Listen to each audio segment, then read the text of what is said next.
Renz Abando nag number 1 sa most shot blocker player dito sa FIBA World Cup. Samantalang mabait naman ang sinapit ng isang Serbian player matapos itong hindi sinasadyang mabigyan ng isang siko sa bandang tagiliran ng isang player ng South Sudan, kung saan mga idol ay nadali nga ito sa parte ng kanyang kidney. Agad namang inilabas sa laban ang Serbian player na ito na si Borisa Simanic, at hindi na nga nakabalik pa sa laban kontra sa South Sudan dahil kinailangan na nga kaagad itong madala sa pagamutan. So sa ngayon mga idol ay stable naman na ang kalagayan nitong si Borisa Simanic. Yun nga lang mga idol ay kinailangang operahan ito. Sa kasamaang palad ay kinailangang tanggalin ang isa nitong kidney. Well, wala naman sigurong may kagustuhan na mangyari ito dahil nang hingi na rin naman ng apologize ang isang player ng South Sudan na nakasiko kay Simanic. Yun nga lang mga idol, mukhang huli na ang paghingi ng sorry nito dahil naoperahan na nga ito at natanggalan na ng kidney. Pero get well soon pa rin para kay Borisa Simanic. Luka Doncic at ang buong team ng Slovenia lumapag na rin dito sa Pilipinas mga idol. Agad namang pinagkaguluhan ng mga tao si Luka.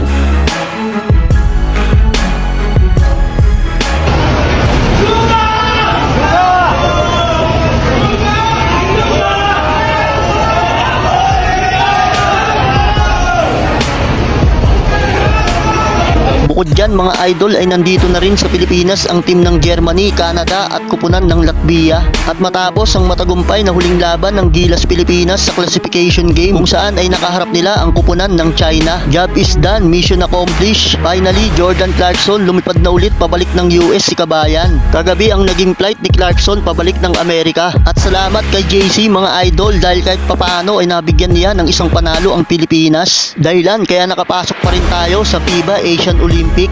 Samantalang Renz Abando, grabe itong si Lakay mga idol. Pang number 1 lang naman itong si Abando sa pinakamaraming naitalang blocks bilang guard position dito sa FIBA World Cup. Averaging 1.2 blocks per game ang naitala ni Lakay mga idol. Pumangalawa naman sa kanya ang NBA star na si Tyrese Haliburton. Partida pa yan mga idol na ibang kupa ni Coach Chot Reyes si Lakay dito. At may limitado lang na minuto sa loob ng court. Pero ramdam na ramdam ang presensya ng depensa ni Abando sa mga nagdaan nilang laban, kung saan ay nakatikim sa kanya ng matinding butata ang mga kupunang nakatapat nila tulad ng Dominican Republic, Angola, South Sudan, China, at ang pinakatumatak sa lahat ay ang ginawa niyang big block shot sa isang player ng Italy.